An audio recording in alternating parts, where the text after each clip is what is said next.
परमेश्वर पिता का धन्यवाद करते हैं आज के दिन के लिए। उसने फिर से हमारे जीवन में आज का दिन दिखाया ताकि हम अपने जीवित परमेश्वर के चरणों में आएं, उसके पवित्र वचन की ओर ध्यान लगाएं, उसकी महिमा गीतों के द्वारा करें और उसके पवित्र वचन के प्रकाश में अपने जीवनों को जांचें, देखें, परमेश्वर की पवित्र सिद्ध इच्छा को अपने जीवन के लिए समझें। आज के दिन को दिया हमें, इसलिए हम उसकी महिमा तारीफ करते हैं। इसलिए आज के दिन में मैं आप सबों को जय मसीह कहता हूँ, जितने लोग अभी तक जुड़ गए हैं और आज के दिन में जितने लोग ऑनलाइन वचन को सुनने के लिए जुड़ते हैं, परमेश्वर सबों को आशीषित करें आज के दिन। आइए आज के दिन के लिए परमेश्वर के पवित्र वचनों की ओर हम ध्यान लगाएंगे, पढ़ेंगे। पहला यूहन्ना की पत्री, first epistle of John, chapter 1:1-4। यूहन्ना की पहली पत्री, उसका पहला अध्याय 1 से 4 पद तक पढ़ेंगे।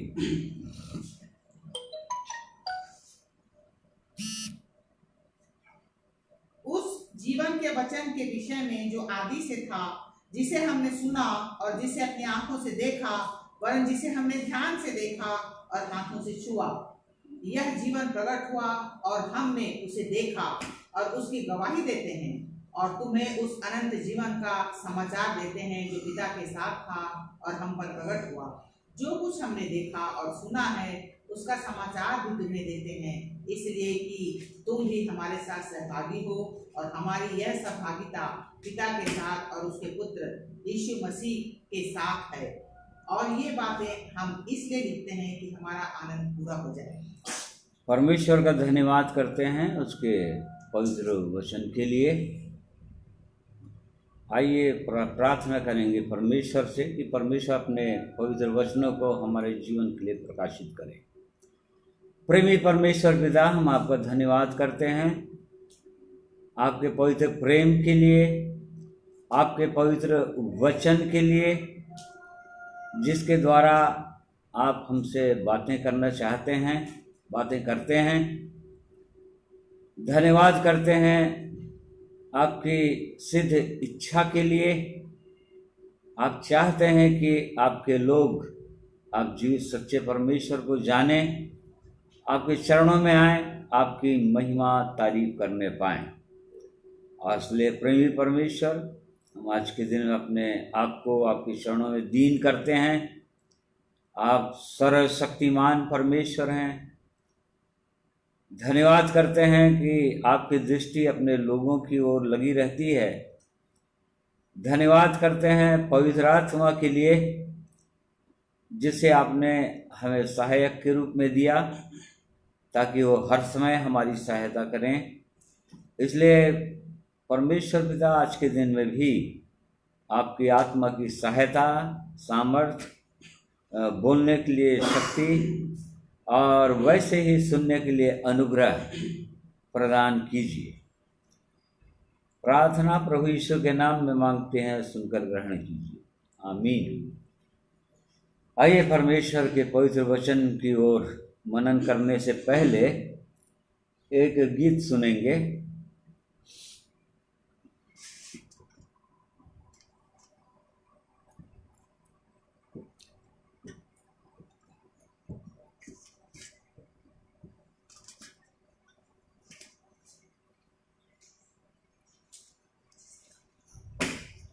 और सबों को जय मसीह की। मैं भी अपने परमेश्वर पिता का धन्यवाद देता हूँ कि उसने मुझे भी आज के दिन को दिखाया है और ये मौका दिया है कि मैं परमेश्वर की महिमा कर सकूँ, इसलिए मैं परमेश्वर का धन्यवाद देता हूँ। एक गीत के द्वारा परमेश्वर की महिमा करेंगे।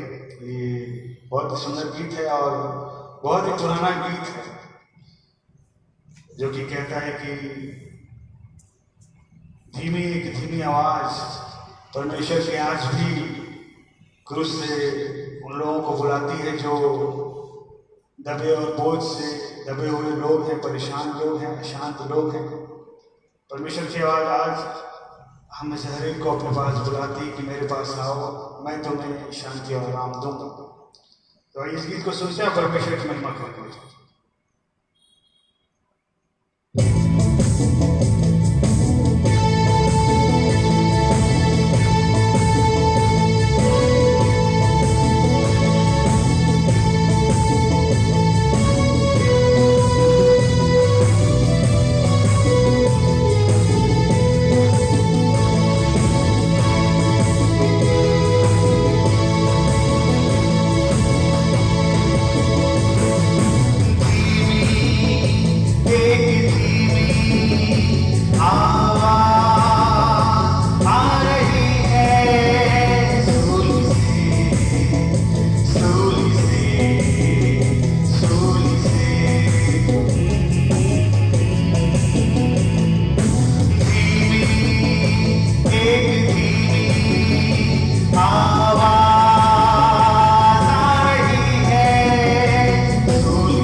सुंदर महिमा के गीत के लिए धन्यवाद करते हैं अपने जीवित परमेश्वर का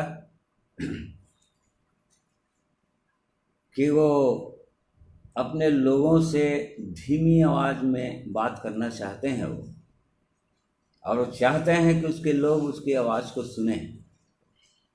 और इसलिए परमेश्वर हम सबों की सहायता करें कि हम उसकी आवाज़ को सुनने के लिए तत्पर रहें, जैसे कि परमेश्वर के वचन भी लिखा है, सुनने के लिए तत्पर रहो। और तब फिर वो परमेश्वर बातें करना चाहते हैं। धन्यवाद करते हैं आज के इस वचन के लिए। पहला यूहन्ना 1 का 4 पद तक हमने पढ़ा, वैसे पूरे अध्याय को देखेंगे, एक अध्याय को, जिसको प्रभु यीशु मसीह के प्रिय शिष्य प्रेरित यूहन्ना ने लिखा। ये आखिरी प्रभु यीशु मसीह का प्रेरित था। उससे पहले सभी प्रेरितों की मृत्यु हो चुकी थी, परंतु ये यूहन्ना जो प्रभु यीशु मसीह के प्रिय शिष्य थे और जिनको पतमुस नाम टापू में प्रकाशित वाक्य जो उन्होंने लिखा, ले जाकर आत्मा में स्वर्ग ले जाकर सब कुछ दिखाया, और उसके बाद अपने अंतिम समयों में इस पत्री को उसने लिखा है। वो लगभग 90 से 95 साल के होंगे जब इस पत्री को लिखते होंगे। तो उससे पहले उनके पास बहुत बड़ा अनुभव था और चेलों से भी अधिक अनुभव। क्यों? क्योंकि उन्होंने प्रकाशित वाक्य में भी 7 कलीसियाओं को भी पत्र में प्रकट किया, पत्र के द्वारा, कि परमेश्वर के लोगों का जीवन कैसे होना चाहिए। और बहुत अनुभवी थे और अपने अनुभव से देखते देखते यूहन्ना का सुसमाचार और यूहन्ना की पत्रियां, इसमें परमेश्वर ने अपने इस दास के द्वारा अपने आप को प्रकट करना चाहा, परमेश्वरत्व को या अनंत जीवन को। वो अनंत जीवन क्या है, इस बात को प्रकट करना चाहे। और इन पत्रियों में एकदम साफ साफ पवित्र आत्मा ने लिखवा दिया कि वास्तविक रियल लाइफ, वास्तविक जीवन, प्रभु यीशु का जीवन, परमेश्वर का जीवन क्या होता है, क्या होना चाहिए। इसमें साफ साफ इन बातों का वर्णन है इन पत्रियों में, सुसमाचार में और यूहन्ना की इन तीनों पत्रियों में। परमेश्वर ने साफ साफ एक मनुष्य का परमेश्वर के साथ क्या संबंध होना चाहिए, इस बात को, परमेश्वर के साथ संबंध और मनुष्य के साथ संबंध, मनुष्य का कैसे होना चाहिए, इस बात को इन पत्रियों में एकदम स्पष्ट रीति से वर्णन किया है। और इससे परमेश्वर के लोग अपने आप को बहुत ही अच्छे ढंग से जांच सकते हैं, बहुत बारीकी से जांच सकते हैं कि क्या सचमुच में हमारा संबंध अपने जीवित परमेश्वर के साथ है, उसके साथ हमारी संगति है।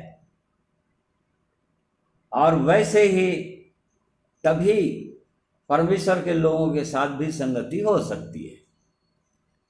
इसलिए आज के दिन में इन वचनों के द्वारा हम अपने आप को जांचेंगे। यहाँ पर पूरी पत्री में परमेश्वर ने 2-3 बातों को जोड़ दिया है जो जीवन से संबंधित है और फेलोशिप से संगति से संबंधित है। जैसा कि एक अध्याय का उसका हम 5वें पद में पढ़ते हैं, इसी का एक अध्याय का 5वां पद, जो समाचार हमने उससे सुना और तुम्हें सुनाते हैं वह यह है कि परमेश्वर ज्योति है और उसमें कुछ अंधकार नहीं। देखिए, परमेश्वर यहां पर लिखा है कि परमेश्वर ज्योति है, परमेश्वर प्रकाश है और उसमें कुछ भी अंधकार नहीं।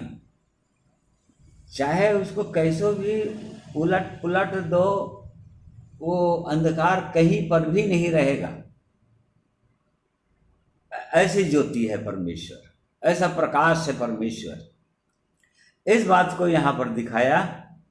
और साथ ही साथ इसी का 4था अध्याय का 8वां पद देखेंगे।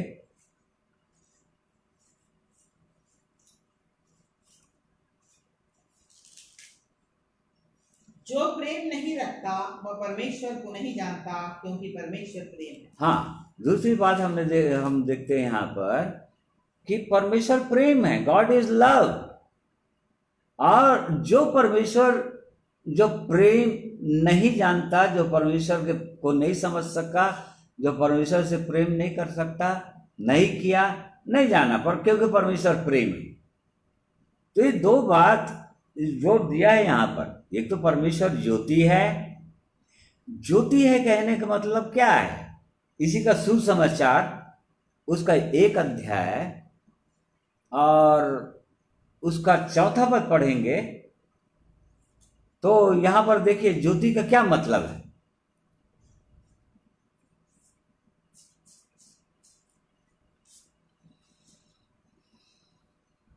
उसमें जीवन था और वह जीवन मनुष्यों की ज्योति थी। हाँ, देखिए, वो उसमें जीवन था, वचन में जीवन था, वचन परमेश्वर था और वचन परमेश्वर के साथ था और वचन ही परमेश्वर। इस बात को लिखा है यूहन्ना ने अपने सुसमाचार में भी, और यहाँ पर भी हम पढ़ते हैं उस जीवन के वचन के विषय में जो आदि से था। तो वो क्या था? वो ज्योति क्या है? उसमें फिर से पढ़ो। उसमें जीवन था और वह जीवन मनुष्यों की ज्योति। हाँ, वो जीवन था, उसमें जीवन था। उस परमेश्वर में, वो वचन रूपी परमेश्वर में वो जीवन था। और जीवन क्या है? वो ज्योति के रूप में प्रकट होता है। जो लाइफ जो है वो ज्योति के रूप में, प्रकाश के रूप में अंधेरे जगह में प्रकट होता है। अर्थात जो लोग अंधकार में डूबे हुए हैं, खोए हुए हैं, उनके बीच में प्रकट होता है, ये बता रहा है। तो इसका मतलब यहाँ पर बोल रहा है 5वें पद में, पहला यूहन्ना 1 का 5वें पद में हमने देखा कि जो समाचार हमने सुना और तुम्हें सुनाते हैं वो यह है कि परमेश्वर ज्योति है। परमेश्वर ज्योति है मतलब लाइफ है। परमेश्वर जो है उसमें जीवन था, वो लाइफ है। हमारे पास लाइफ होना चाहिए। किसका? परमेश्वर का लाइफ होना चाहिए, परमेश्वर का जीवन होना चाहिए। और दूसरी बात हमने मेन चीज यहाँ पर देखा पहले यूहन्ना 4 का 8 पद में कि वो प्रेम है। परमेश्वर प्रेम है। प्रेम है कहने का क्या मतलब है? परमेश्वर प्रेम है। परमेश्वर ने क्या कहा था प्रेम के विषय में? प्रेम है तो किससे प्रेम करना है? यूहन्ना सुसमाचार उसका 13वां अध्याय उसका 34 पद पढ़ेंगे। John, gospel of John 13:34। मैं तुम्हें एक नई आज्ञा देता हूँ कि एक दूसरे से प्रेम रखो। जैसा मैंने तुमसे प्रेम रखा है वैसा ही तुम भी एक दूसरे से प्रेम रखो। हाँ, और आगे? यदि आपस में प्रेम रखोगे तो इसी से सब जानेंगे कि तुम मेरे चेले हो। आपस में प्रेम रखो अर्थात संगति रखो, सहभागिता, फेलोशिप रखो, आपस में प्रेम रखो। तो ये प्रेम किसको प्रकट, क्या चीज को प्रकट करेगा? हम प्रेम करते हैं, नहीं करते हैं? आपस में संगति के द्वारा एक दूसरे से हम संगति, दूसरे को हम अपना प्रेम को जब तक प्रकट नहीं करेंगे तब तक प्रेम प्रकट नहीं हो सकता। और ये कैसे प्रकट होगा? संगति के द्वारा। परमेश्वर का प्रेम हमारे जीवन के द्वारा प्रकट होगा। तो यहाँ पर दो चीज को परमेश्वर बताना चाह रहे हैं यूहन्ना की पत्री में, पूरे पत्री के अंदर, और उसकी आज्ञाकारिता, उस परमेश्वर की आज्ञाकारिता, आज्ञा मानना। तो यहाँ पर जीवन और संगति, परमेश्वर का जीवन और परमेश्वर की संगति आपस में, अपने भाई बहनों के साथ फेलोशिप, आपस की संगति, इस बात को ये प्रकाश और उसका प्रेम से हम ये सीखते हैं। परमेश्वर का प्रकाश मतलब परमेश्वर का जीवन, हमने देखा उसमें जीवन था। यदि जीवन है तो मनुष्यों की ज्योति ठहरेगा। यदि परमेश्वर का जीवन किसी के पास नहीं है तो परमेश्वर का प्रकाश उसके जीवन में नहीं है, दूसरा कोई देख नहीं सकेगा। परमेश्वर का जीवन अर्थात परमेश्वर की नम्रता, परमेश्वर की दीनता, इस बात को दिखा रहे। परमेश्वर का प्रेम, परमेश्वर की दीनता, परमेश्वर की नम्रता एक व्यक्ति के जीवन में होना चाहिए। परमेश्वर की भलाई, परमेश्वर अपने भलाई करने वाला परमेश्वर है, और यदि वो किसी के अंदर आ गया, उसका जीवन किसी के पास तो भी भलाई करेगा। ये इस बात को दिखाता है। जीवन से तात्पर्य ये है कि क्या हमारे पास परमेश्वर का जीवन है, अर्थात क्या हमारे पास वो नम्रता है, क्योंकि बिना नम्रता के ये फेलोशिप हो नहीं सकता कभी भी। जैसे कि स्वयं परमेश्वर यदि वो प्रकट नहीं करता अपने आप को पुत्र के रूप में, या क्रूस पर नहीं जाते, अपने आप को नम्र नहीं करते, अपने आप को दीन नहीं करते, परमेश्वर, वो तो परमेश्वर है। परमेश्वर होकर भी, फिलिपियो 2:4-5 पद में लिखा है, परमेश्वर होकर भी उसने अपने आप को परमेश्वर होने का कोई वस्तु नहीं समझा, अर्थात परमेश्वर की सामर्थ्य को अपने जीवन के लिए उसने कहीं पर भी इस्तेमाल नहीं किया। क्यों? क्योंकि पूर्ण रूप से वो मनुष्य बना था, और इस कारण से दीन हुआ, दीनता हुआ, मनुष्य बन गया, मनुष्य का दास बन गया, फिर दीन हो गया और शून्य बन गया, और तब कहीं जाकर वो मनुष्य उसको समझ सके, मनुष्यों के साथ उसकी संगति संभव हो सका। तो इस प्रकार से हम यहाँ पर पढ़ते हैं कि वो परमेश्वर वचन है। यहाँ पर लिखा है कि उसमें जीवन था, जीवन के वचन के विषय में आदि से था, जिसे हमने सुना और जिसे अपनी आंखों से देखा, वरन जिसे हमने ध्यान से देखा, हाथों से छुआ। यह जीवन प्रकट हुआ और हमने उसे देखा। देखिए, यदि वो प्रकट नहीं होता, परमेश्वर के वचन में हम देखते हैं तीन रूपों में वो प्रकट हुआ। एक तो प्रकृति के द्वारा, सारी सृष्टि में उसके काम देखने को आते हैं, लिखा है। रोमियो 1:20 पद में हम पढ़ सकते हैं, वहाँ पर लिखा है कि परमेश्वर के अनदेखे गुण जो सृष्टि के द्वारा परमेश्वर ने प्रकट किया है। 1:20 पद, क्योंकि उसके अनदेखे गुण अर्थात उसकी सनातन सामर्थ और परमेश्वरत्व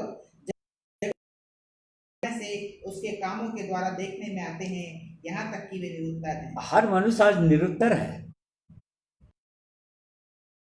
पत्ती आती है, आंखें ऊपर उठती है, उस परमेश्वर दया के लिए पुकारते हैं, उसकी कृपा। जहां किसी के भी जीवन में कोई विपत्ति आती है तो, या प्राकृतिक आपदाएं संसार के अंदर, लोगों के अंदर पुकारना शुरू कर देते हैं लोग। उसकी सृष्टि को देखते हैं, उसकी सृष्टि को देखते हैं, सूर्य चंद्रमा तारों को देखते हैं, तो उसकी महिमा करते हैं उस परमेश्वर की। वो अपनी सृष्टि के द्वारा अपने आप को प्रकट किया, परंतु उसके सृष्टि के द्वारा उसका प्रेम प्रकट नहीं हो सकता था कभी भी। फिर उसने अपने वचन के द्वारा प्रकट किया। ये परमेश्वर का वचन जो बाइबिल है, इसमें वो परमेश्वर कौन है, क्या है, परमेश्वर के गुण क्या है, परमेश्वर की सामर्थ्य क्या है, परमेश्वर करता क्या है, उसने सृष्टि की रचना कैसे किया, इन सब बातों को हम परमेश्वर के वचन में पाते हैं। अर्थात बहुत कुछ परमेश्वर अपने आप को अपने वचन के द्वारा वो प्रकट करता है। पूरी रीति से हूबहू वो परमेश्वर अपने वचन को प्रभु यीशु मसीह में प्रकट कर दिया। जैसे कि यूहन्ना 1:18 में हम पढ़ते हैं, यूहन्ना सुसमाचार में हम पढ़ते हैं कि परमेश्वर को किसी ने कभी नहीं देखा, इकलौता पुत्र जो पिता की गोद में है, उसी ने उसे प्रकट किया। देखिए, परमेश्वर को कभी किसी ने देखा नहीं था। क्यों? क्योंकि परमेश्वर आत्मा है, वो निराकार परमेश्वर है, वो मांस और हड्डी नहीं है। इसी कारण से परमेश्वर को कभी किसी ने देखा नहीं था, और इसी कारण से वो परमेश्वर प्रेमी है, इस बात को भी नहीं जान पाते थे लोग। परमेश्वर प्रेम है, परमेश्वर प्रकाश है, परमेश्वर सत्य है, परमेश्वर आनंद और शांति है, इस बात को नहीं जान पाते थे लोग। इसी कारण से परमेश्वर जो वचन था, आदि में वचन परमेश्वर के साथ वो प्रकट हो गया। हम यहां पर देख रहे हैं कि उसी का 14 पद पढ़ो, जॉन 1:14। और वचन देहधारी हुआ और अनुग्रह और सच्चाई से परिपूर्ण होकर हमारे बीच में डेरा किया। ये ऐसी महिमा देखी जैसे पिता के इकलौते की महिमा। देखिए, परमेश्वर वचन है, ये सारे शास्त्रों में लिखा हुआ है। परमेश्वर वचन, शब्दो ब्रह्म, वेदों में लिखा हुआ है, शब्दाक्षरा परम ब्रह्म। परमेश्वर वचन है। यहाँ पर हम बाइबल भी पा रहे हैं, पहला यूहन्ना 1:15 में पा रहे हैं। वो वचन परमेश्वर है जिसको हमने छुआ, देखा, अनुभव किया। ये यूहन्ना लिख रहा है, अपने अनुभव से वो लिख रहा है। वो ऐसे नहीं लिख रहा है, बहुत अनुभवी, और लोगों की कई कलीसियाओं को देखा वो, और कलीसियाओं के अंदर क्या समस्याएं थी, और उसको डील किया उसने। तो इस प्रकार से परमेश्वर को कभी किसी ने नहीं देखा था। हमने देखा कि उस वचन को ध्यान से देखा, हाथों से छुआ, यह जीवन प्रकट हुआ। वो परमेश्वर जो कल्पना नहीं है, आज बहुत के लिए परमेश्वर कल्पना है ऐसा। गॉड और कोई परमेश्वर नहीं है, कर्म ही पूजा है। इसका मतलब वो मानते नहीं कि परमेश्वर है, सारी सृष्टि का रचने वाला है। ऐसे बहुत सारे लोग वो कल्पना केवल या करते भी हैं तो कल्पना करते हैं, वो कैसा होगा, क्या होगा, वो जानते नहीं। परंतु वो परमेश्वर अपने आप को उसने प्रकट कर दिया इस संसार में, जिसको कभी किसी ने देखा नहीं था, उसने प्रकट कर दिया। हमने देखा कि वो इकलौता पुत्र जो पिता के गोद में है, उसने परमेश्वर को प्रकट कर दिया। इसीलिए यूहन्ना का सुसमाचार उसका 14 उसका 9 पद पढ़ेंगे, जॉन 14:9 में तो वहां पर देखिए क्या बोल रहा है वो, प्रभु यीशु क्या बोल रहे थे। यीशु ने उससे कहा, हे फिलिप्पुस, मैं इतने दिनों से तुम्हारे साथ हूँ और क्या तू मुझे नहीं जानता? जिसने मुझे देखा उसने पिता को देखा। तू क्यों कहता है कि पिता को हमें दिखा? हाँ देखिए, प्रभु यीशु इसीलिए कहा उसने पिता को प्रकट कर दिया। एक शिष्य फिलिप्पुस, उसने प्रभु यीशु से क्वेश्चन किया कि हे प्रभु, हमको पिता को दिखा दीजिए। और तब फिर प्रभु, क्या तुमने मुझको नहीं देखा? जिसने मुझको देखा है उसने पिता को देख लिया, क्योंकि पिता और मैं एक हैं। प्रभु यीशु ने कहा पिता मेरे अंदर है और मैं पिता के अंदर हूं। इस प्रकार से प्रभु यीशु ने उस परमेश्वर को, उस पिता को अपने में पूरी रीति से प्रकट कर दिया, मैनिफेस्ट कर दिया, या उस परमेश्वर को डिक्लेयर कर दिया। वो प्रेम है तो प्रेम क्या चीज है, वो सत्य है तो सत्य क्या चीज है, वो आनंद है तो किस प्रकार का आनंद है, वो शांति है तो कैसी शांति है। उसने भलाई करके दिखा दिया, वो सब कुछ को प्रकट कर दिया। तो इस प्रकार से वो जीवन प्रकट हो गया, वो प्रकट होता है, वो परमेश्वर प्रकट होता है। फिर वो जीवन प्रकट हुआ, पहला यूहन्ना 1-2 में हमने पढ़ा, ये जीवन प्रकट हुआ और हमने उसे देखा और उसकी गवाही देते हैं और तुम्हें अनंत जीवन का समाचार देते हैं, जो पिता के साथ था और हम पर प्रकट हुआ। जो कुछ हमने देखा और सुना है उसका समाचार तुम्हें भी देते हैं, ताकि तुम भी हमारे साथ सहभागी हो, हमारे साथ फेलोशिप करो, क्योंकि हमारा फेलोशिप परमेश्वर के साथ है, हमारी सहभागिता परमेश्वर के साथ है। और नए लोगों को बोल रहा है, जो लोग सुसमाचार सुनाते हैं हम उनको, ऐसे लोगों को, जो लोग प्रभु यीशु के पास आते हैं उनको बोल रहा है कि तुम भी हमारे साथ सहभागी हो।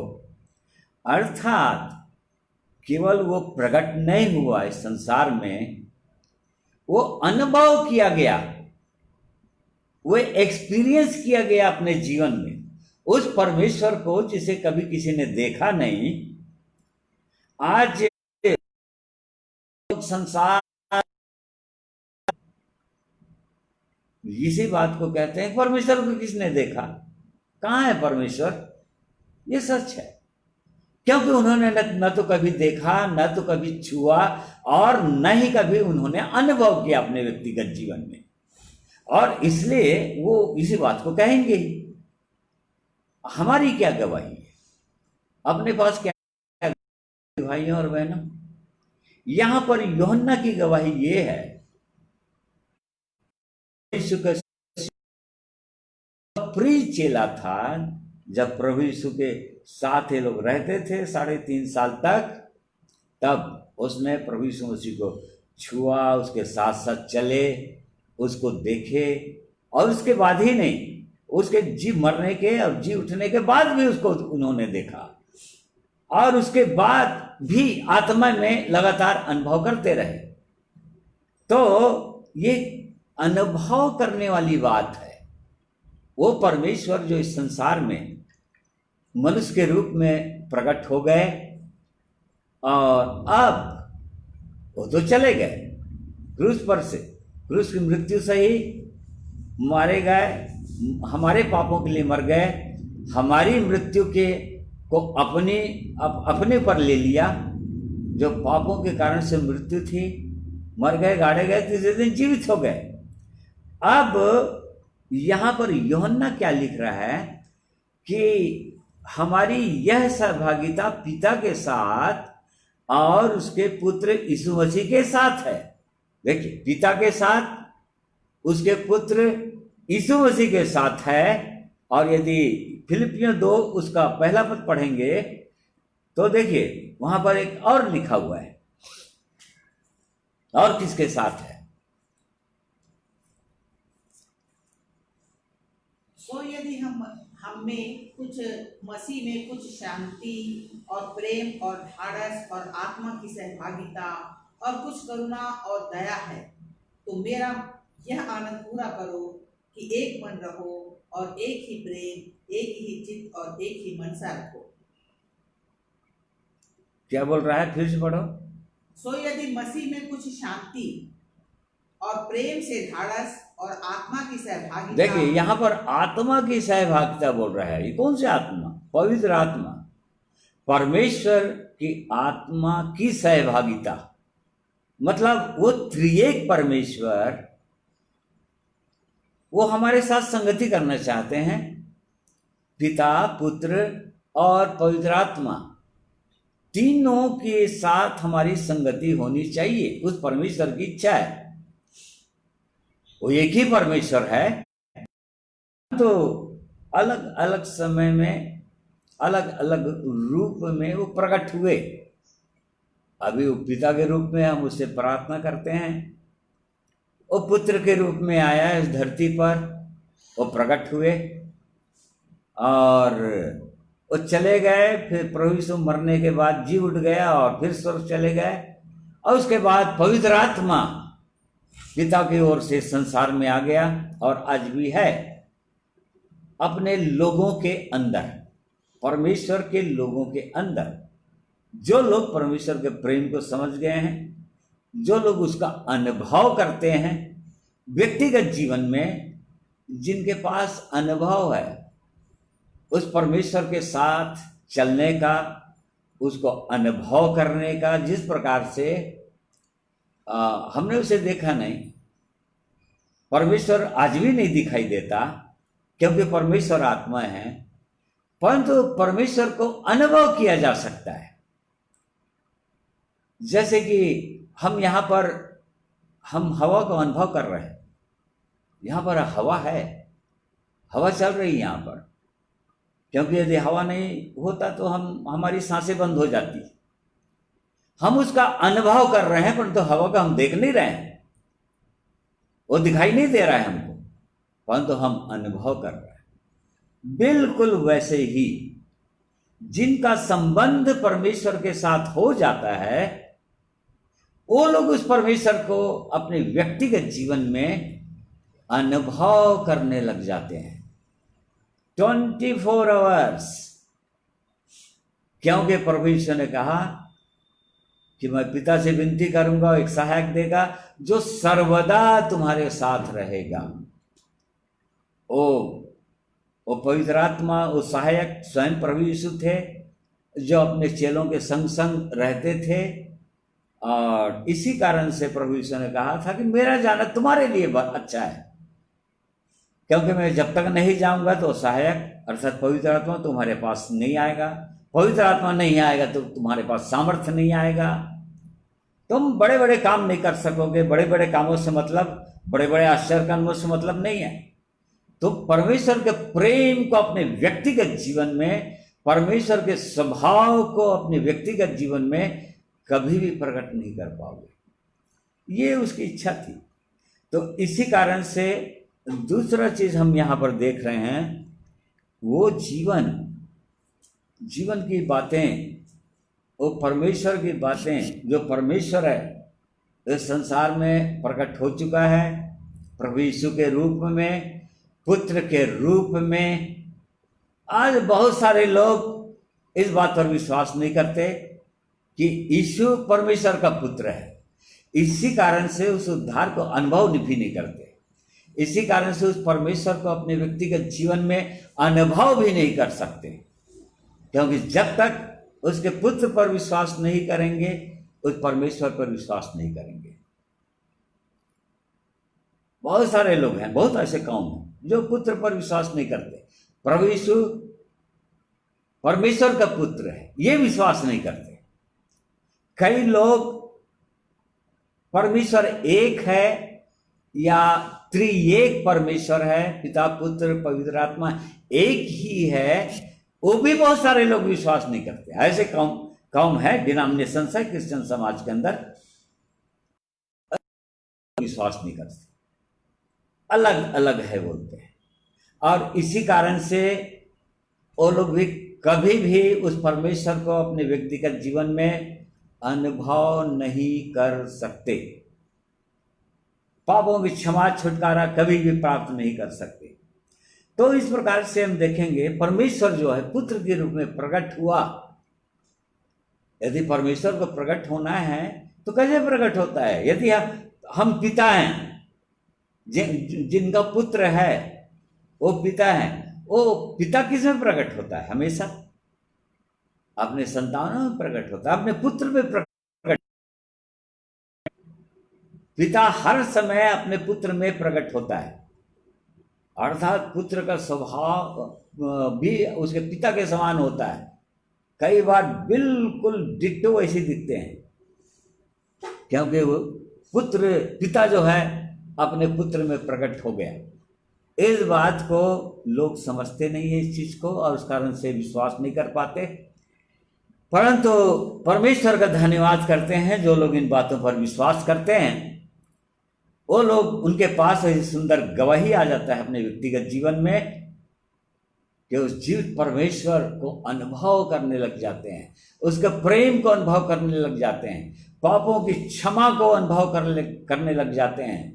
एक हल्कापन जब परमेश्वर आ जाता है, पाप की बोझ, चिंताओं रूपी बोझ, समस्याओं रूपी बोझ जब मनुष्य के जीवन से उतर जाता है, बोझ उतरेगा तो कैसे लगेगा?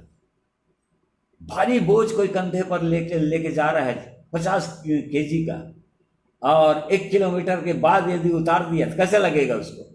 ऐसे ही अनुभव होता है। जो लोग इस बात को अनुभव करते हैं, हमको जांचना है यहाँ पर कि क्या हम अनुभव करते हैं उसको, उस जीवित परमेश्वर के प्रेम को, उसके आनंद को, शांति को, हल्कापन को क्या अनुभव करते हैं अपने व्यक्तिगत जीवन में? क्यों? तभी हम उसके साथ संगति कर सकते हैं, उस जीवित परमेश्वर के साथ तभी हम संगति कर सकते हैं, और एक दूसरे के साथ भी संगति कर सकते हैं। फिर इस बात को मसीह के साथ था, 4 पद में हमने पढ़ा, और ये बातें हम इसलिए लिखते हैं कि तुम्हारा आनंद पूरा हो जाए। हिंदी बाइबल में हमारा लिखा है, परंतु इंग्लिश में तुम्हारा है। Your Joy may be full, ताकि तुम्हारा आनंद, यहां पर परमेश्वर बोल रहा है, परमेश्वर का आत्मा बोल रहा है, परमेश्वर के लोगों को बोल रहा है, ताकि तुम्हारा भी आनंद, यहां पर यूहन्ना बोल रहा है कि तुम्हारा आनंद पूरा हो जाए, या हमारा आनंद पूरा हो जाए, या हम सब का आनंद पूरा हो जाए। एक व्यक्तिगत रीति से हर व्यक्ति उसके आनंद को प्राप्त कर ले, उस परमेश्वर का आनंद को, और वैसे ही परमेश्वर के साथ संगति को प्राप्त कर ले, और एक विश्वासी भाई दूसरे विश्वासी भाई बहन के साथ संगति को अनुभव कर ले। ये उसकी इच्छा है, और जब ऐसा करने लग जाता है तो परमेश्वर का आनंद एक मनुष्य के जीवन में भरपूर हो जाता है। ये परमेश्वर की इच्छा है, इसलिए लिखते हैं बोल रहा है यूहन्ना, इसलिए लिखते हैं बोल रहा है, हम इसलिए सुना रहे हैं तुमको सुसमाचार। आज हम भी आज बहुतों को सुसमाचार सुनाते हैं। जो लोग प्रभु यीशु को नहीं जानते हैं, परमेश्वर को नहीं जानते हैं, परमेश्वर के प्रेम को नहीं जानते हैं, बस उद्देश्य क्यों सुनाते हैं? ताकि उनके हृदय के अंदर भी उस परमेश्वर का आनंद आ जाए, पूरा हो जाए, परमेश्वर के आनंद में भरपूर हो जाए, परमेश्वर शांति आ जाए उनके जीवन में। ये अनुभव है, ये व्यक्तिगत जीवन में अनुभव। पहले हमारे जीवन में अनुभव होना चाहिए, हमारे पास एक गवाही होना चाहिए कि मेरे जीवन में परमेश्वर ने अद्भुत काम किया है, और अद्भुत रीति से अंधकार से निकालकर प्रकाश में लाया है, पापों को क्षमा किया है, और पापों की दलदल में, सत्यानाश के गड्ढे में जहाँ पर पड़े हुए थे कैसा सड़ाहट का जीवन था, वहां से निकाला। ये अनुभव एक व्यक्तिगत जीवन में होना चाहिए, जैसा कि यहाँ यूहन्ना बोल रहा है, और उसकी गवाही देते हैं और तुम्हें उस अनंत जीवन का समाचार देते हैं। ये अनंत जीवन की बातें हैं, थोड़े दिनों की बातें नहीं है। ये थोड़ा सा आनंद नहीं है, ये संसार का आनंद नहीं जो थोड़े दिनों का होगा, या परिस्थितियों वश आनंद नहीं है। इस संसार में लोग कब आनंदित होते हैं? जब उनका सब कुछ ठीक ठाक चल रहा है, जब बाल बच्चे सब ठीक ठाक हैं, उनके पास पैसे धन है और शरीर में भी अच्छा चंगे हैं, भले चंगे हैं, उनके पास पैसे हैं। मान लीजिए कोई विपत्ति आ जाती है उनके जीवन में, या किसी भारी हानि हो जाती है, तब इस संसार के लोग आनंदित नहीं हो सकते। अर्थात उनका आनंद का विषय था, वो सब कुछ ठीक रहेगा तो हम आनंदित रहेंगे, मंगल कुशल रहेगा तब। नहीं प्रिय भाइयों बहन, ये परमेश्वर का आनंद है। ये चाहे कैसो भी परिस्थितियां आ जाए इस जीवन में, चाहे कैसो भी विपरीत परिस्थितियां आ जाए, तो भी परमेश्वर का आनंद परमेश्वर के लोगों के हृदय के अंदर बना ही रहता है। वो आनंद देना चाहता है परमेश्वर, और वो ये अनंत जीवन की बातें हैं, अर्थात थोड़े दिन के लिए नहीं है, ये समाप्त होने वाला नहीं है, परिस्थितियों वश नहीं है, परंतु अनंत अनंत अनंत काल के लिए है। प्रभु यीशु ने बार बार कहा, ये आनंद वैसा आनंद नहीं है। संसार में आनंद, लोग संसार का आनंद का विषय अपनी इच्छा के अनुसार तो लोग सोचते हैं कि ये आनंद के विषय है, सब कुछ ठीक है भाई, मनोरंजन होना चाहिए संसार में, ये आनंद के विषय है। हर व्यक्ति अपने आनंद का विषय अलग अलग बातों को, संसार, संसारिकता, संसार में नाच गान, इन सब चीज़ों को आनंद के विषय समझते हैं। परंतु ये आनंद सबसे अलग आनंद है। जैसे कि एक वचन को हम पढ़ेंगे, जो भजन संहिता 4 अध्याय साम 4 वर्स 7, देखिए यहाँ पर कौन सा आनंद की बात है।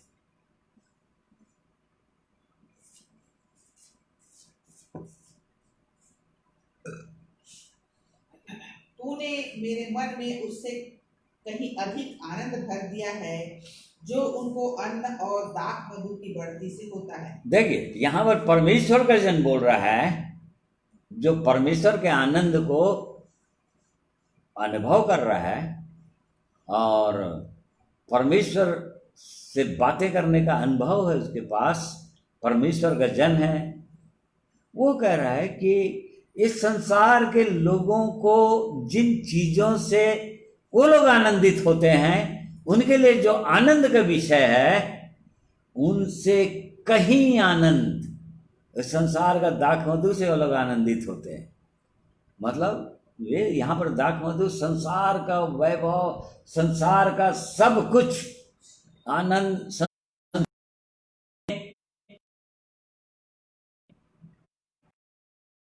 ये सब आनंद के विषय है संसार के लोगों का।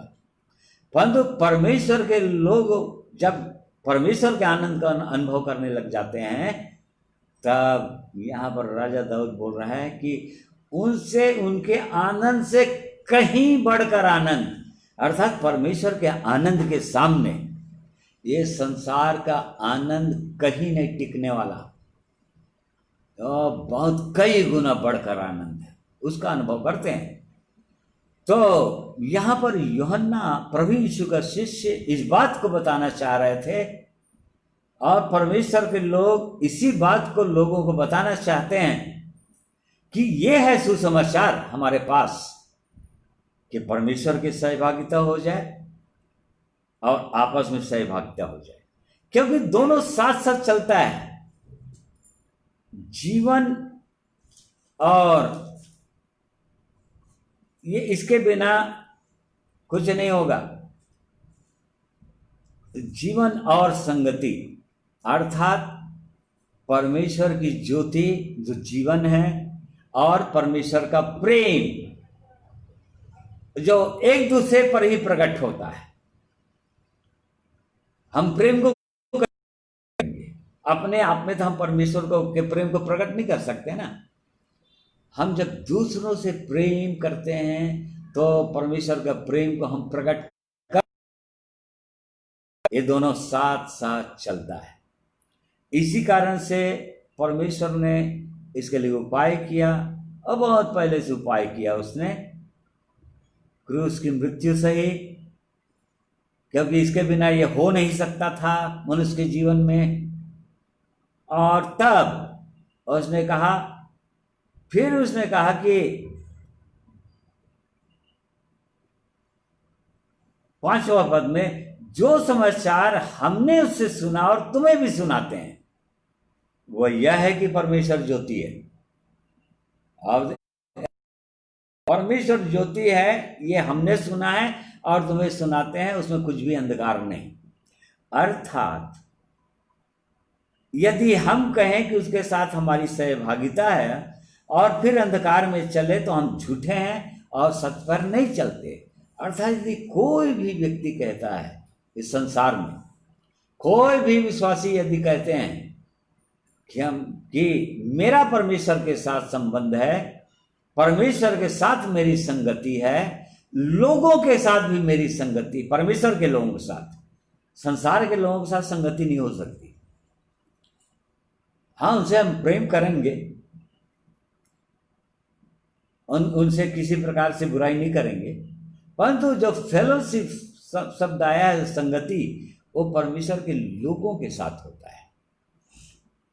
तो यहां पर ये बताना चाहता है कि यदि संगति है बोल रहे हैं और हम झूठ भी बोल रहे हैं, परमेश्वर के साथ हमारी संगति है, लेकिन हम समय पर जहां आवश्यकता पड़े हमको, हम झूठ भी बोल दिए, लालच भी किए, चोरी भी किए, या अन्य अन्य पाप, सोच विचारों में भी पाप है, जानबूझकर पाप कर रहे हैं, किसी को धोखा देने की कोशिश करते हैं।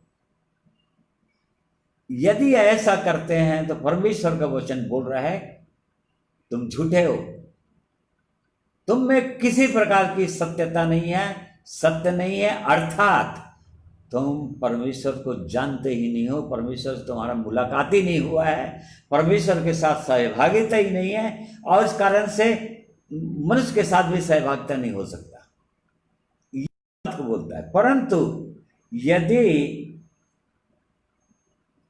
जैसा वो ज्योति में है, वो परमेश्वर ज्योति है, और यदि हम भी ज्योति में हैं, परमेश्वर के लोगों के अंदर उसका प्रकाश आ गया है, परमेश्वर का प्रकाश जो आना चाहता है मनुष्य के हृदय के अंदर, यदि वो आ गया है, हम भी ज्योति में आ गए हैं, तो अंधकार का कहीं कोई जगह ही नहीं है। फिर झूठ का, लालच का, चोरी का, इन सब चीजों का जगह ही नहीं है फिर, और तब सहभागिता होगी।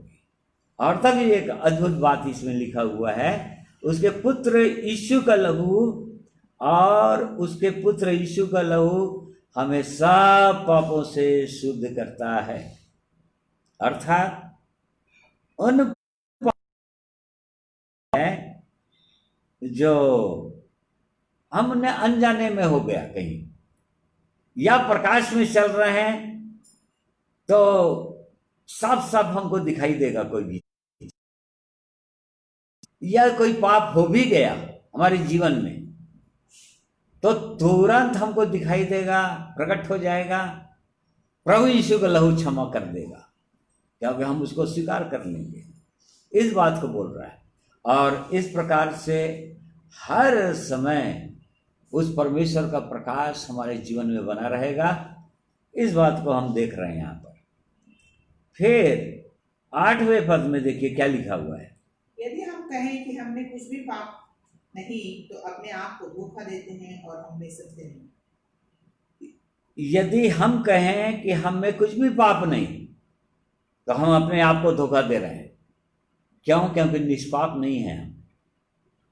एक ही जन है निष्पाप है, वो है परमेश्वर, और वो प्रभु यीशु के रूप में इस संसार में आए। उनके उनके दूसरा पत्र दूसरा कुरिन्थियों 5:21 पद में वो पाप से रहित था, उसके अंदर कोई पाप नहीं था, उसके मुंह से कभी भी छल की बातें नहीं निकली, और कभी गालियां सुनता था परंतु गाली देता नहीं था, किसी को धमकी नहीं दिया उसने। वो निष्पाप था, केवल एक जने अर्थात प्रभु यीशु। परंतु हम नहीं कह सकते कि हम एकदम निष्पाप हैं। कोई भी विश्वासी, कितनों भी बड़ा विश्वासी हो, कितनों भी बड़ा परमेश्वर का जन हो, वो ये क्लेम नहीं कर सकता कि मैं, अर्थात पूरा प्रभु यीशु मैं बन गया, ये कोई व्यक्ति नहीं कह सकता। हाँ, अवश्य हम सिद्धता की ओर आगे बढ़ते जाते हैं, प्रभु यीशु के स्वभाव को और प्रतिदिन हमको प्राप्त करना है, करते जाएंगे। यदि करना चाहते हैं तो करते जाएंगे, और तब एक दिन जब हम यहाँ से विदा होंगे, उस जीवित परमेश्वर के पास जाएंगे, तब अवश्य लिखा है बाइबिल में कि हम उसके समान हो जाएंगे। परंतु अभी नहीं कह सकते कोई। अर्थात जब कभी हम प्रभु यीशु की ओर देखेंगे, अपने आप को हम कहीं न कहीं अपने जीवन में कमी पाएंगे। हम किसी न किसी अपने जीवन के किसी प्रभु यीशु के समान नहीं है, और तब वहां पर हमको मानना है। और यदि हमको पता चल गया तो हमको मानना है, नहीं तो प्रभु यीशु का लहू शुद्ध करता जाएगा। परंतु जिस दिन यदि हमको पता चल जाए, हमको मानना है इस बात को, और तब शुद्ध कर देगा। इस बात को दिखा रहा है 8वें पद। फिर 10वें पद में क्या लिखा है? यदि हम कहें हमने पाप नहीं किया तो उसे झूठा ठहराते हैं और उसका वचन हम में नहीं है। देखिए, यदि कोई भी व्यक्ति कहता है, यदि हम कहें कि हमने पाप नहीं किया, तो उस जीवित परमेश्वर को झूठा ठहरा देते हैं, क्योंकि वो परमेश्वर बोल रहा है अपने वचन में कि सबने पाप किया है। रोमियो 3:23 पद में हम पढ़ते हैं पाप किया है। कोई भी ऐसा व्यक्ति नहीं है दुनिया में जो पैदा होता है, कोई व्यक्ति जो बिना पाप का पैदा हुआ हो। सब ने पाप किया। और यदि कोई व्यक्ति कहता है कि मैंने कोई पाप नहीं किया, तो उस जीवित परमेश्वर को झूठा ठहरा रहा है। और यदि कोई व्यक्ति कहता है कि मेरे अंदर कोई पाप नहीं, अब मैं पूरी रीति से पवित्र हो गया हूँ, प्रभु यीशु के समान बन गया हूँ, तो वो व्यक्ति अपने आप को धोखा दे रहा है। वचन में लिखा है वो अपने आप को धोखा दे रहा है। फिर परंतु यदि 9वां पद, यदि हम अपने पापों को मान लें तो वह हमारे पापों को क्षमा करने और हमें सब अधर्म से शुद्ध करने में विश्वास योग्य और धर्मी है। हाँ, परंतु यदि हम अपने पापों को मान लेते हैं, कोई भी परमेश्वर का जन, ये तो परमेश्वर के जनों के लिए लिखा हो, ये तो पत्री लिख रहा है। यदि कोई भी परमेश्वर का जन अपने पापों को मान लेता है, ये बाहर के लोगों के लिए लिखा है, ऐसा नहीं बोल रहा है यहाँ पर। जो संसार में खो गए हैं, को जानते नहीं,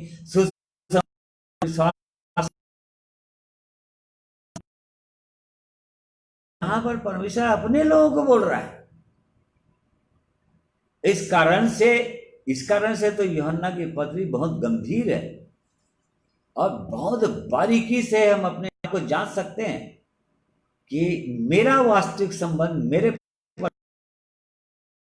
है कि नहीं, और मेरा वास्तविक संबंध मेरे प्रिय भाइयों और बहनों अर्थात कलीसिया के साथ है कि नहीं। इसको भी हम जान सकते हैं, देख सकते हैं, और देखना चाहिए। और कहीं पर भी जब हम नहीं पाते हैं, यदि हम अपने पापों को मान लेते हैं, तो परमेश्वर विश्वास परमेश्वर है, धर्मी परमेश्वर है, जो हमारे सब पापों को धो डालता है, क्षमा कर देता है, धो डालता है, मिटा डालता है। फिर से स्मरण नहीं करूंगा, उसने कहा, उसने प्रतिज्ञा किया है। और इस कारण से आज हमारे जीवन में ये अनुभव करना है और खुद अनुभव करना है। परमेश्वर का जीवन प्रकट हो गया, प्रभु यीशु में प्रकट हो गया, इस सृष्टि के द्वारा प्रकट हो रहा है वो, और प्रभु यीशु में पूरी रीति से प्रकट हो गया।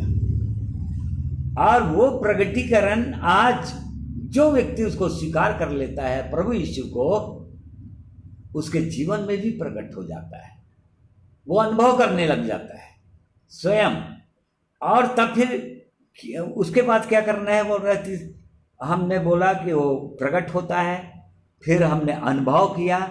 अब तीसरी बात, हम उसको दूसरों को शेयर करते हैं, गवाहियों के रूप में हम दूसरों को बताते हैं। हमको बताना है दूसरों को, क्या शेयर करना है? तो परमेश्वर जीवित है, परमेश्वर प्रेम है, परमेश्वर ज्योति है, उसमें कुछ भी अंधकार नहीं है। वो हमारे जीवन में आता है, एक आपके भी जीवन में आना चाहता है वो परमेश्वर, हर एक मनुष्य के जीवन में आना चाहता है, प्रकट करना चाहता है। वो पापों को पूरी रीति से क्षमा कर देना चाहता है, दंड समाप्त कर देना चाहता है, फिर मनुष्य को धोखे से निकाल देना चाहता है। ये हमारी गवाही का विषय है। हम जब दूसरों को गवाही देते हैं तो हमको ये गवाही देना चाहिए कि उसके चरणों में आए, और तब ये परमेश्वर का प्रेम हमारे जीवन में प्रकट होगा कि, और तब हम उसके अद्भुत महान प्रेम को अपने व्यक्तिगत जीवन में लगातार अनुभव करते रहेंगे और उसके प्रेम में हम भर जाएंगे। फिलिपियों 4:4 में लिखा है कि प्रभु में सदा आनंदित रहो, मैं फिर कहता हूं आनंदित रहो। देखिए, सदा 24/7 सदा आनंदित रहो, 24 घंटे 7 दिन। ये परमेश्वर की इच्छा है, परंतु कब ये संभव होगा प्रिय भाइयों बहनों? तभी ये संभव हो सकेगा जब परमेश्वर का प्रेम हमारे जीवन में आ गया, या हम उस जीवन का अनुभव करने लगे, या वो जीवन हमारे द्वारा प्रकट होगा। कब प्रकट होगा हमारे जीवन, हमारे द्वारा वो जीवन कब प्रकट होता है? जब तक एक क्रूस हमारे जीवन में नहीं आएगा, क्योंकि क्रूस ही है जहां पर परमेश्वर ने अपने आप को प्रकट किया और अपना जीवन को दे दिया, और मनुष्य के साथ वो संगति अब उपलब्ध करा दिया। इसी कारण से हमारे पास वो जीवन प्रकट होना चाहिए, क्योंकि वो जीवन प्रकट हो गया बोल रहा है। सबसे पहले प्रभु यीशु मसीह का, परमेश्वर के जीवन प्रभु यीशु मसीह उसके पुत्र में प्रकट हुआ। अब उसी पर वही परमेश्वर का जीवन उसके लोगों में प्रकट होता है, परंतु कब प्रकट होगा? एक दो पढ़ेंगे। 4 अध्याय 2 Corinthians 4:10-11। हम यीशु की मृत्यु को अपनी देह में लिए फिरते हैं कि यीशु का जीवन भी हमारी देह में प्रकट हो, क्योंकि हम जीते जी सर्वदा यीशु के कारण मृत्यु के हाथ में सौंपे जाते हैं कि यीशु का जीवन भी हमारे मरणहार शरीर में प्रकट हो। देखिए, जब तक मृत्यु हमारे जीवन में नहीं होगा, अर्थात प्रभु यीशु के क्रूस हमारे जीवन में कार्यकारी नहीं होगा, अर्थात जब तक हम क्रूस पर नहीं रहेंगे अपने पापों के लिए, या जब तक हम अपने पापों के लिए मरा हुआ नहीं समझेंगे, प्रभु मैं मर चुका हूँ, क्रूस पर मर चुका हूँ, और प्रतिदिन अपना क्रूस को ले, अर्थात अपने आप को जब तक इनकार नहीं करता है एक व्यक्ति, तब तक उस परमेश्वर का जीवन कभी भी उसके द्वारा प्रकट हो नहीं सकता। ये इस बात को यहाँ पर लिखा हुआ है। हमारा मरणहार शरीर में उस परमेश्वर का जीवन तभी प्रकट होगा जब हम मृत्यु के हाथों में सौंपे जाते हैं प्रतिदिन, अर्थात अपने जीवन को प्रभु मैं आज भी मरता हूं। पौलुस अपनी गवाही दे रहा था कुरिन्थियों की कलीसिया को, मैं प्रतिदिन मरता हूं, प्रतिदिन मरता हूं। मतलब आज भी मेरी इच्छा नहीं पूरा होना है, आज दिन भर में उस परमेश्वर के लिए मैं जीना चाह रहा हूं। अपनी इच्छाओं का पूरी रीति से इनकार कर दूंगा। जब जब समय आएगा, जब जब इनकार करने की आवश्यकता पड़ेगी, इनकार कर दूंगा। ये मरणहार शरीर, ये इसको बोल रहा है मृत्यु। तभी जीवन प्रकट होता है, उसके पहले प्रकट हो सकता, जैसे कि पौलुस प्रेरित ने कि मैं मसीह पर चढ़ाया, मैं जीवित नहीं हूं, मसीह मुझ में जीवित है। यदि जब मसीह जीवित होगा तो लोग मसीह को देखेंगे। मसीह लाइफ है, मसीह प्रकाश है, मसीह का जीवन ही प्रकाश है, तभी लोग देख पाएंगे। और नहीं तो यदि हम जीवित हैं, मसीह हमारे अंदर नहीं है, हम मरे नहीं हैं, तो हमारे शारीरिक जीवन में जो काम होते हैं, अर्थात हमारे अंदर घमंड, लालच, ईर्ष्या, बोली भाषा में कड़वाहट, ये प्रकट होएगा, फिर झूठ प्रकट होएगा फिर। तो ये परमेश्वर की सिद्ध इच्छा है अपने लोगों के लिए और हर एक मनुष्य के लिए। वो परमेश्वर की यही इच्छा है कि आज हमारे जीवन में प्रकट होना चाहता है, हर मनुष्य के जीवन में प्रकट होना चाहते हैं। प्रभु यीशु स्वतः वो परमेश्वर प्रकाश के रूप में, परमेश्वर का जीवन के रूप में, अर्थात परमेश्वर का प्रेम प्रकट होना चाहता है हमारे द्वारा। परमेश्वर की आनंद, परमेश्वर की शांति जो मनुष्य के समझ से परे है। मतलब मनुष्य उस शांति को जब हमारे जीवन में देखें तो विस्मित हो जाए, कैसी शांति है। जैसे प्रभु यीशु की शांति वाकई में समझ से परे था। लोग मार रहे हैं, पीट रहे हैं, कोड़े बरसा रहे हैं, उसके मुंह पे थूका जा रहा है, कांटों का मुकुट हाथों पांव में खिले, परंतु उनकी शांति भंग नहीं, और तभी भी उनका चेहरा चमक रहा। उसने एक शब्द नहीं कहा, और कहा भी तो ये कहा कि हे पिता इनको क्षमा कर। उसने क्षमा की घोषणा किया।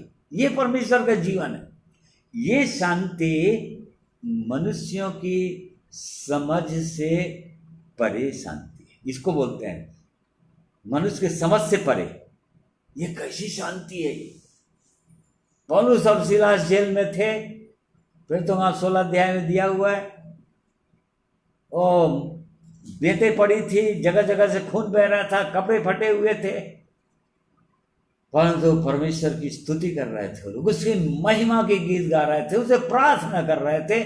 उनके चेहरों पर चमक थी, और जिसके कारण से वहां का जेलर, दरोगा और उसके पूरे परिवार के लोग बच गए, और उनके साथ जितने कैदी थे अवश्य हम विश्वास करते हैं वो लोग भी बच गए होंगे।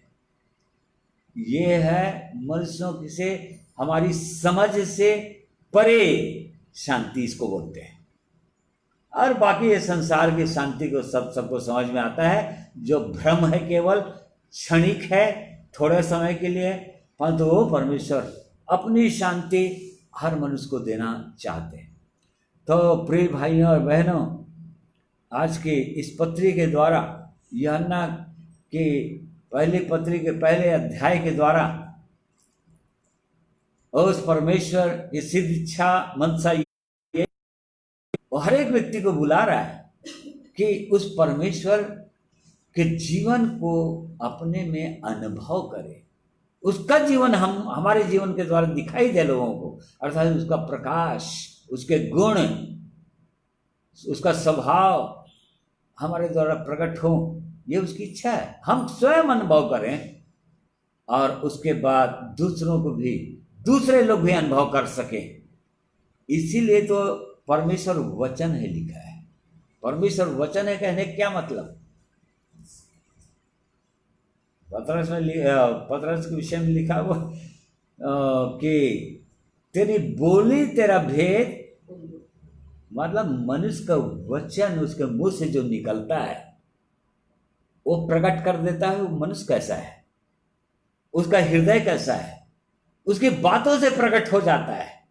वो संसार की बातें बोल रहा है, मनुष्य की बातें बोल रहा है, ना कई प्रकार की इसकी बुराई उसकी बुराइयों की बातें कर रहा है, नाच गान की बातें कर रहा है, रुपये पैसों की बातें कर रहा है, या अहंकार घमंड की बातें कर रहा है। मनुष्य के वचन से, उसके मुंह के वचन से प्रकट हो जाता है कि उसका जीवन कैसा है।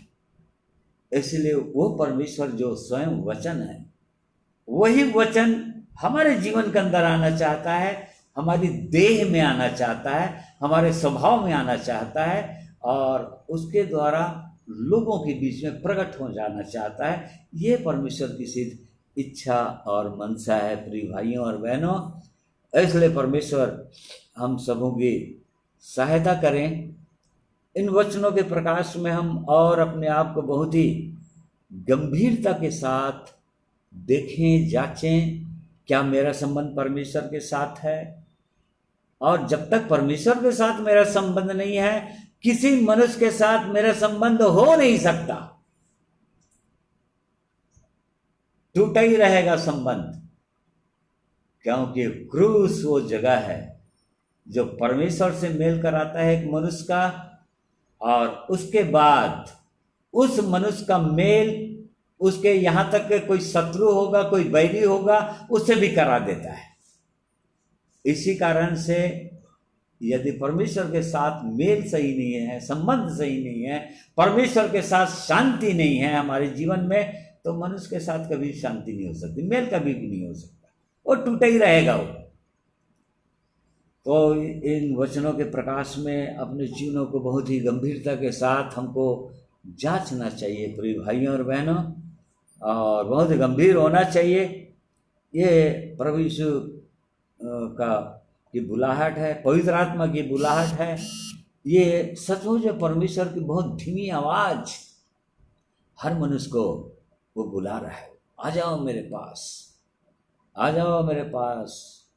ओ शांति, ओ प्रेम जो क्रूस से बह रहा है, या जो क्रूस पर से उसने बहा दिया, आज भी मलिनता धोने के लिए, इस्राएल के मलिनता धोने के लिए, जकरिया नबी की पुस्तक में लिखा है, अभी भी बह रहा है। तो इसलिए प्रिय भाइयों और बहनों, इन वचनों को सुनकर अपने उस जीवित परमेश्वर के चरणों में हमको आना चाहिए और उसका प्रेम का स्वाद, उद्धार का स्वाद, छुटकारे का स्वाद को चखना चाहिए। इस आनंद को लोगों तक बांटना भी चाहिए।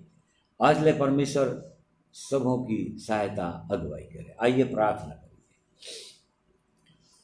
प्रेमी परमेश्वर पिता, आपका धन्यवाद करते हैं आपके पवित्र वचन के लिए, जो सचमुच में मीठा वचन है, मधुर सा मीठा वचन है, आपकी प्रेम वाणी है,